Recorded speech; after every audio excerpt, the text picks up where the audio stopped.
नमो नमो विद्यार्थियों, हम पढ़ रहे हैं बीए पार्ट फर्स्ट में संस्कृत विषय। और संस्कृत विषय में हम पढ़ रहे हैं आज नीति शतकम, जिसके लेखक भर्तृहरि हैं। देखिए क्या है कि भर्तृहरि ने क्या बताया है कि सोनुः सच्चरितः सती प्रियतमा स्वामी प्रसादोन्मुखः स्निग्धं मित्रम अवंचकः परिजनो निष्क्लेशं मनः आकारो रुचिरः स्थिरश्च विभवो विद्यावदातं मुखम तुष्टे विष्टप कष्टहारिणी हरौ संप्राप्यते देहिना। देखिए क्या कहते हैं भर्तृहरि यहाँ कि देहिना कि जो व्यक्ति देह धारण करते हैं उनके द्वारा,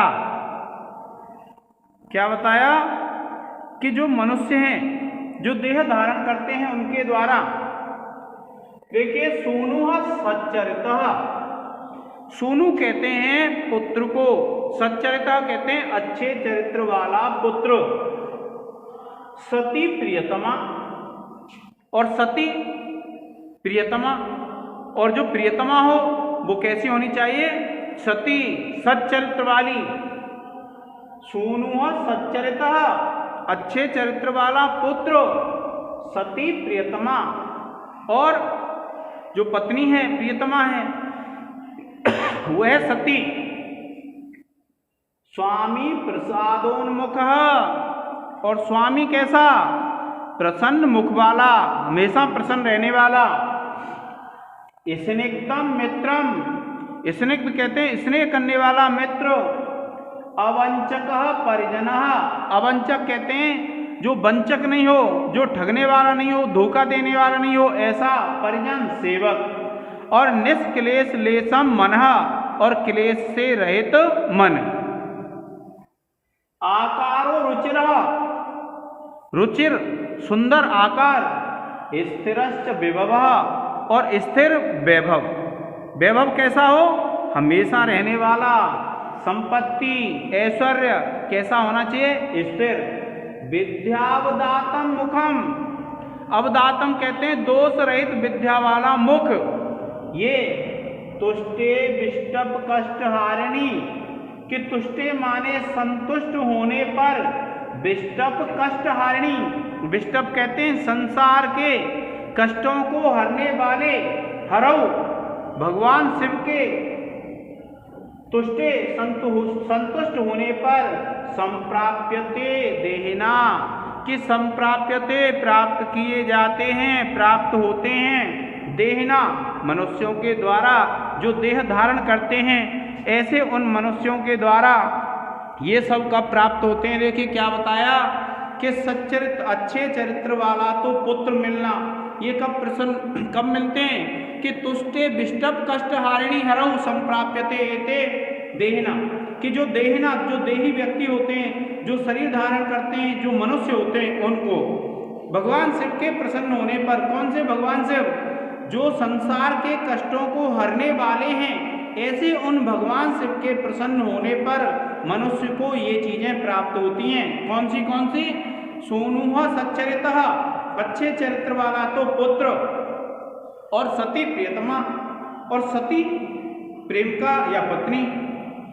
स्वामी प्रसादोन्मुखः, हमेशा प्रसन्न रहने वाला स्वामी या राजा। और स्निग्धं मित्रम, और प्रेम करने वाला, स्नेह करने वाला मित्र। अवंचकः परिजनः, अवंचक कहते हैं जो धोखा नहीं देने वाला हो, जो ठगने वाला नहीं हो, ऐसा परिजन। और निष्क्लेश लेशम मनः, और कष्ट से, परेशानी से रहित मन। आकारो रुचिरः, और सुंदर आकृति। स्थिर वैभव, वैभव कहते हैं संपत्ति को, ऐश्वर्य को। स्थिर रहने वाला वैभव या ऐश्वर्य। विद्यावदातम मुखम, विद्या निर्दोष विद्या से युक्त मुख। तुष्टे विष्टप कष्टहारिणी हरौ संप्राप्यते देहिनाम, कि ये संसार का कष्ट हरने वाले भगवान शिव के प्रसन्न होने पर ही प्राप्त होते हैं। देखिए क्या कहते हैं कि इस संसार में सभी कष्टों को हरने वाले भगवान शिव के प्रसन्न होने पर मनुष्य को सदाचारी पुत्र, पतिव्रता पत्नी, प्रसन्न रहने वाला स्वामी, स्नेह करने वाला मित्र, विश्वास योग्य सेवक, सदा दुख से रहित मन, सुंदर रूप, स्थायी संपत्ति और विद्या से निर्मल मुख, ये सब प्राप्त होते हैं। अब देखिए आप लिखेंगे इसमें विशेष, और विशेष में विद्यार्थियों जैसे आप लिखेंगे, पहला डालेंगे आप लिखेंगे इस पद्य में शार्दूलविक्रीडितम छंद है। कौन सा? शार्दूलविक्रीडितम छंद है। दूसरा है आप लिखेंगे इस पद्य में अनुप्रास अलंकार है।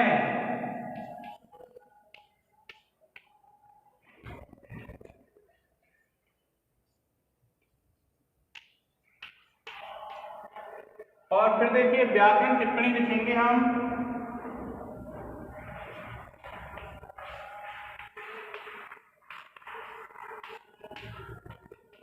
देखिए व्याकरण टिप्पणी में आप लिखेंगे, क्या लिखेंगे? पहला लिख लेंगे आप स्निग्धम, आप लिखेंगे स्नेह धातु प्लस का प्रत्यय। इसके बाद दूसरा लिखेंगे आप स्थिरश्च,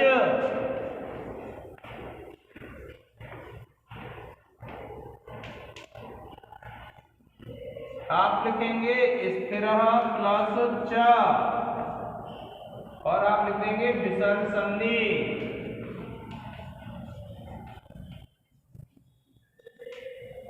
इसके बाद विद्यार्थियों आप लिखेंगे प्रसादोन्मुख,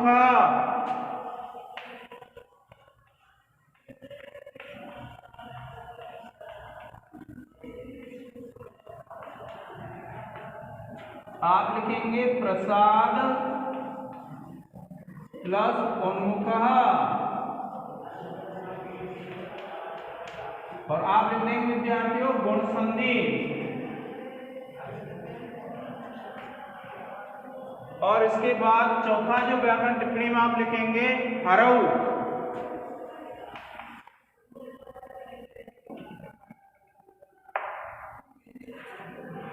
क्या लिखेंगे? हरऊ। तो आप लिखेंगे हरि शब्द सप्तमी एकवचन,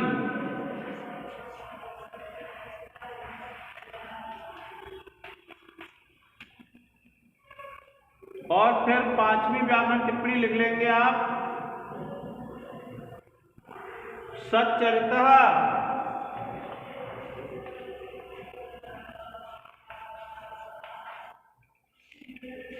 आप लिखेंगे सत प्लस चरितः,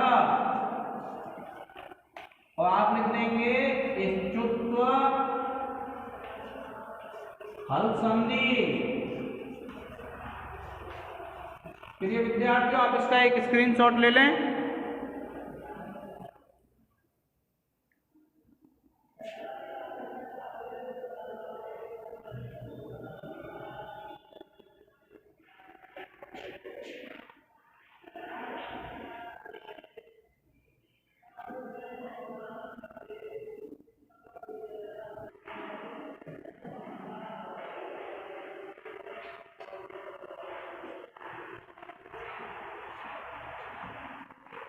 देखिए विद्यार्थियों ये जो शब्द है पंथा है, देखिए इसमें क्या बताया गया है कि जो श्रेयस होते हैं, श्रेयस का तात्पर्य क्या होता है?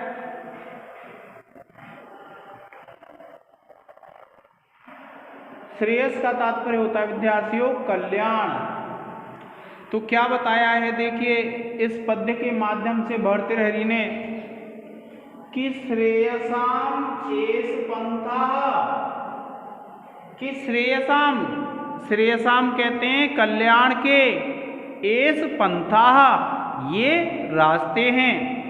क्या बताया? श्रेयसाम एष पंथः कि ये कल्याण के मार्ग हैं, कल्याण के रास्ते हैं। कौन से?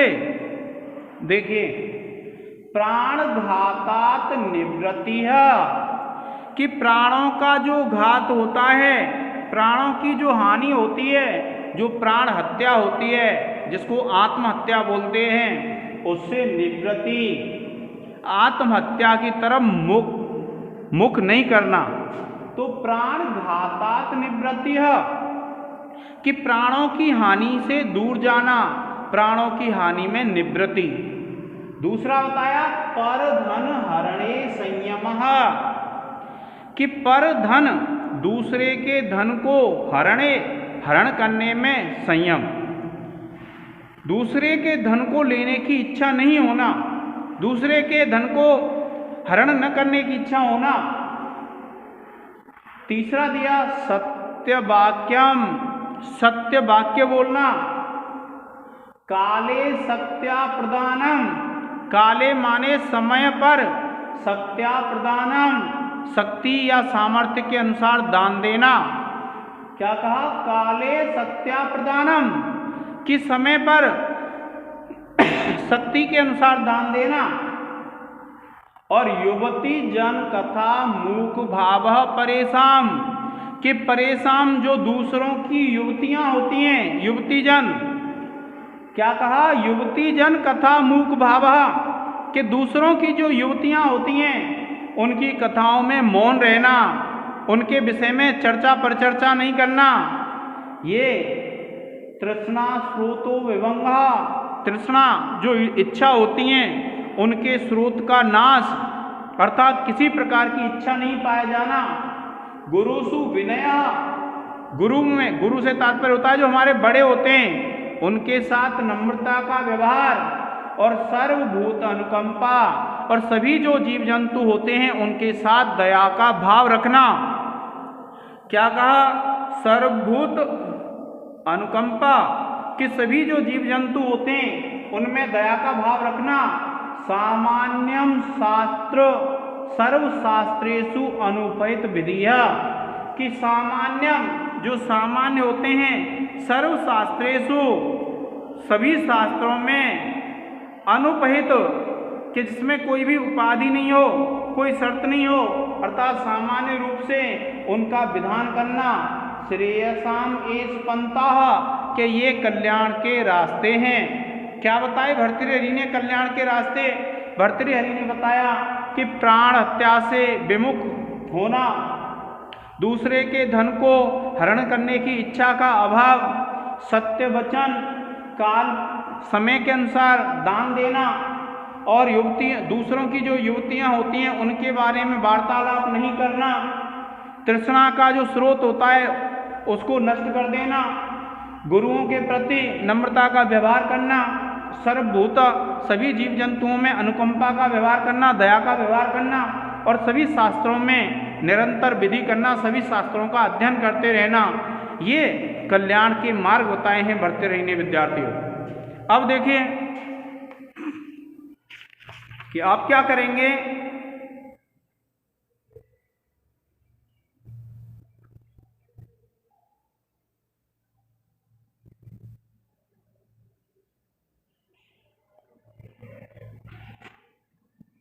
आप लिखेंगे विद्यार्थियों इसमें विशेष जब लिखेंगे तो विशेष में आप एक पॉइंट लिख देंगे कि इस पद्य में श्रद्धरा छंद है। ठीक है विद्यार्थियों।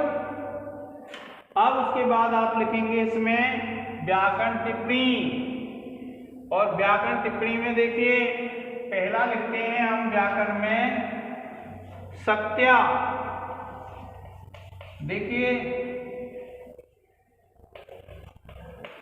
शब्द है सत्या, आप लिखेंगे इसमें शक्ति शब्द है। तृतीया एक वचन,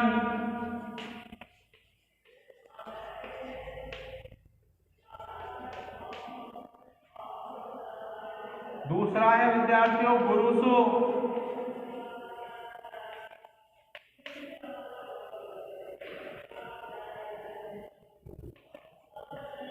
और इसमें आप लिखेंगे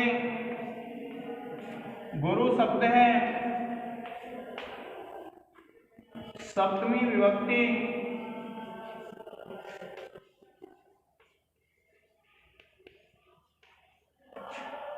बहुवचन।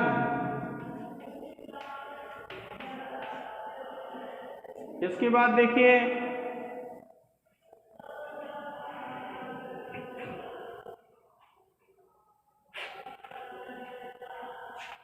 आप लिखेंगे हरणे, आप लिखेंगे हिरी धातु, लुट प्रत्यय, तृतीया विभक्ति एक वचन,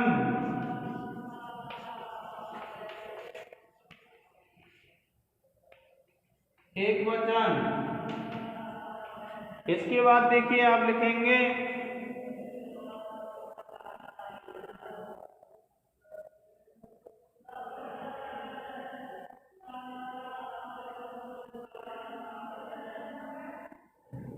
सर्वभूतानुकंपा,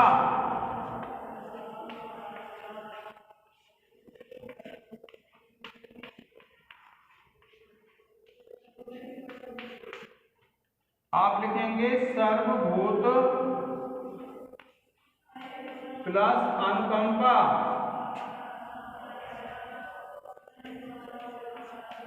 दीर्घ संधि,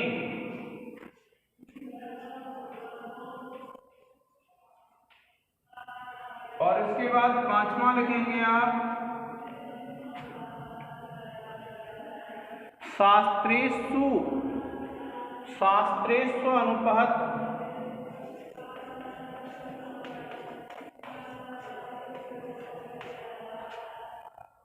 नुपहत,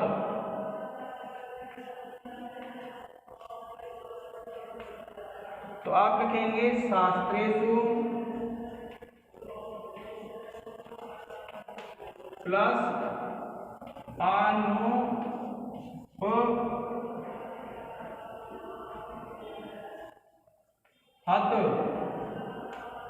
और आप लिख लेंगे यण संधि।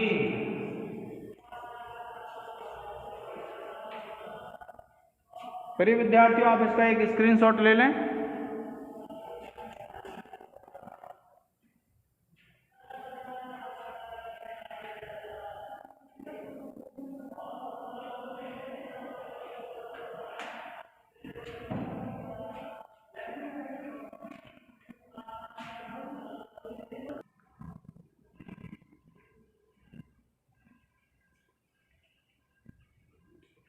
देखिए विद्यार्थियों क्या कहते हैं कि प्रारभ्यते,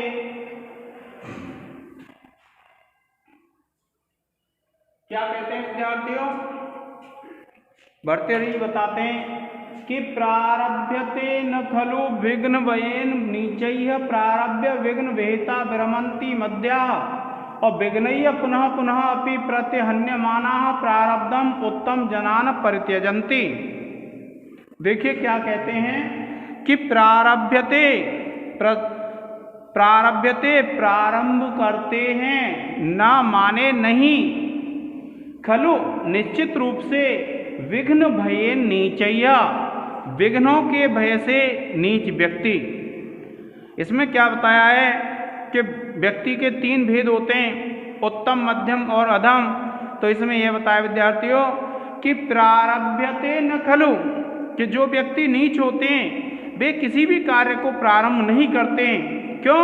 विघ्न भयेन, विघ्नों का भय हो जाएगा। तो क्या बताया, प्रारभ्यते न खलु विघ्न भयेन नीचैः, कि कोई भी कार्य अधम प्रकृति के व्यक्तियों के द्वारा प्रारंभ नहीं किया जाता है। क्यों? विघ्न भयेन, विघ्नों के भय के कारण से जो अधम कोटि के व्यक्ति होते हैं, जो नीच प्रकृति के व्यक्ति होते हैं, वे किसी भी कार्य को प्रारंभ नहीं करते हैं। प्रारभ्य विघ्न विहिता भ्रमंती मध्या, और जो मध्यम प्रकृति के व्यक्ति होते हैं वे क्या करते हैं, प्रारभ्य कार्य को प्रारंभ करके विघ्न विहिता, विघ्न आ जाने पर, कार्य में परेशानियां आ जाने पर विरमंती रोक देते हैं। क्या बताया कि प्रारभ्य विघ्न विहिता विरमंती मध्या, कि जो मध्यम प्रकृति के व्यक्ति होते हैं वे किसी कार्य को प्रारंभ तो कर देते हैं, लेकिन प्रारंभ करने के बाद वे उस कार्य को मध्य में ही रोक देते हैं। विघ्नय्य पुनः पुनः अपि प्रतिहन्यमाना, कि विघ्नय्य विघ्नों के द्वारा पुनः पुनः अपि, पुनः पुनः भी प्रतिहन्यमाना, पीड़ित किए जाते हुए, बार बार अगर किसी कार्य में बाधा आती है फिर भी प्रारब्धम उत्तम जनान परित्यजन्ति, जो कार्य प्रारंभ किया जाता है उसको उत्तम व्यक्ति त्याग नहीं करते हैं। क्या कहा देखिए कि प्रारभ्यते न खलु विघ्न भये नीचय्य, कि कोई भी कार्य विघ्नों के भय से कि इस कार्य में विघ्न आ जाएंगी, इस भय से नीच प्रकृति के व्यक्तियों के द्वारा वह कार्य प्रारंभ नहीं किया जाता है। और प्रारभ्य प्रारंभ करके विघ्न विहिता भ्रमंती मध्या, और मध्यम प्रकृति के जो व्यक्ति होते हैं वो कोई कार्य प्रारंभ हो जाता है तो उसको मध्य में ही उसको रोक देते हैं। और विघ्नय्य पुनः पुनः भी प्रतिहन्यमाना, और विघ्नों के द्वारा बार बार किसी कार्य के पीड़ित होने पर, अर्थात किसी कार्य में बार बार विघ्न आने पर भी प्रारब्धम, जो प्रारंभ किया हुआ कार्य है उसको उत्तम जनाना परित्यजन्ति, उसको उत्तम प्रकृति के जो व्यक्ति होते हैं वे उस कार्य को त्यागते नहीं हैं।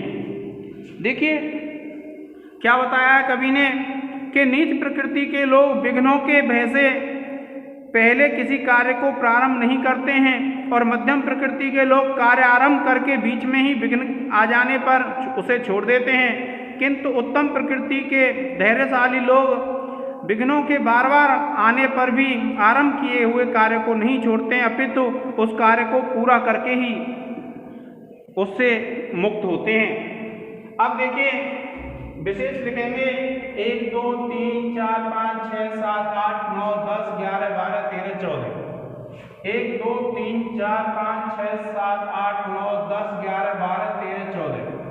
1 2 3 4 5 6 7 8 9 10 11 12 13 14, और 1 2 3 4 5 6 7 8 9 10 11 12 13 14। तो विद्यार्थियों आपकी समझ में आ गया होगा कि जो 14 वर्ण का होता है वह कौन सा छंद होता है, बसंत तिल का। तो आप विशेष लिखेंगे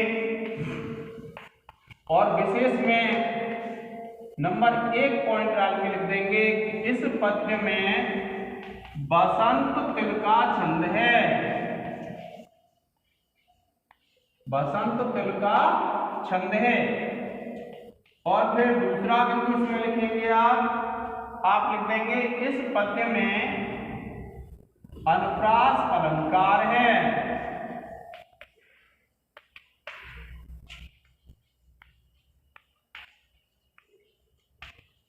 और फिर विद्यार्थियों चाहे तो तीसरा पॉइंट डाल के आप इसमें ये लिख सकते हैं कि इस श्लोक में कवि भर्तृहरि ने मनुष्य की 3 कोटि बताई हैं, 3 प्रकार बताए हैं, उत्तम, मध्यम और अधम।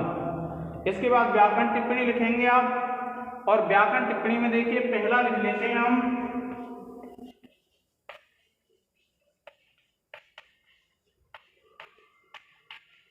ये जो व्याकरण टिप्पणी है विद्यार्थियों इसमें हम पहला लिख लेंगे, और पहला लिखेंगे आप प्रारभ्य।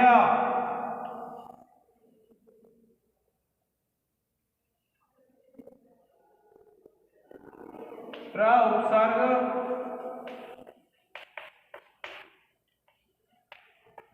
आरभ धातु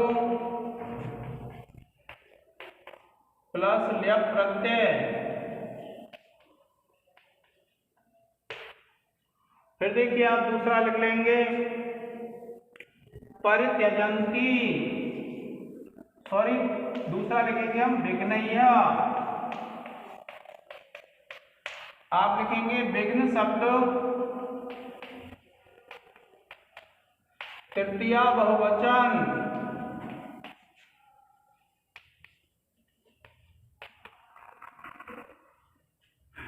फिर देखिए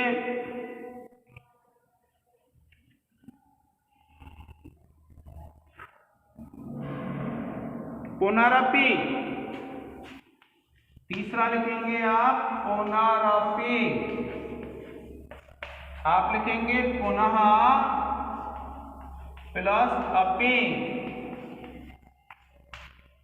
और आप लिख देंगे विसर्ग संधि।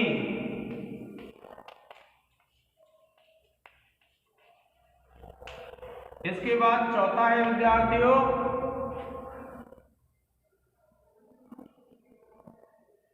प्रत्यहन्यमानः।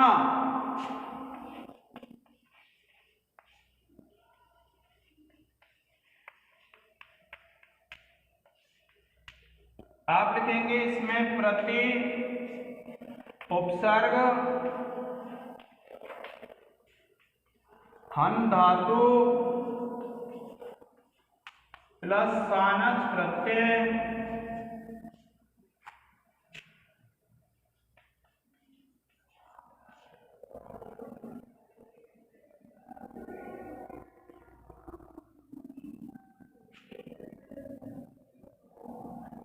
प्रथमा विभक्ति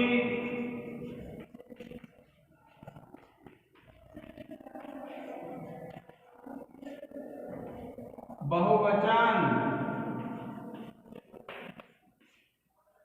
और इसके बाद विद्यार्थियों पांचवा व्याकरण टिप्पणी आप लिखेंगे परित्यजंती। परित्यजंती, और आप लिखेंगे इसमें परि उपसर्ग त्यज धातु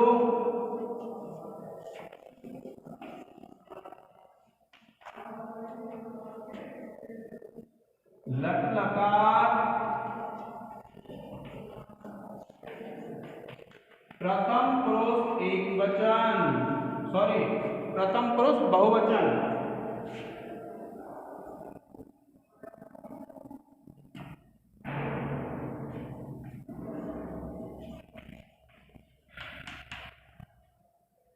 अब इसके अलावा विद्यार्थियों देखिए उत्तम जनाः, इसमें आप लिख सकते हैं उत्तम जना शब्द हो जाएगा और आप लिख देंगे प्रथमा विभक्ति बहुवचन। फिर देखिए भयेन, विघ्न भयेन लिख देंगे, विघ्न भय शब्द हो जाएगा तृतीया विभक्ति एक वचन हो जाएगा। नीचय में हो जाएगा नीच शब्द तृतीया विभक्ति बहुवचन। इस प्रकार से अन्य भी इसमें हम लिख सकते हैं विद्यार्थियों। आप इसका एक स्क्रीनशॉट ले लें।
अब देखिए विद्यार्थियों भर्तृहरि ने यह एक पद्य लिखा है और जिसमें क्या कहा है देखिए, परिवर्तनी संसारे मृतः को वा न जायते स जातो येन जातेन याति वंश समुन्नतिम।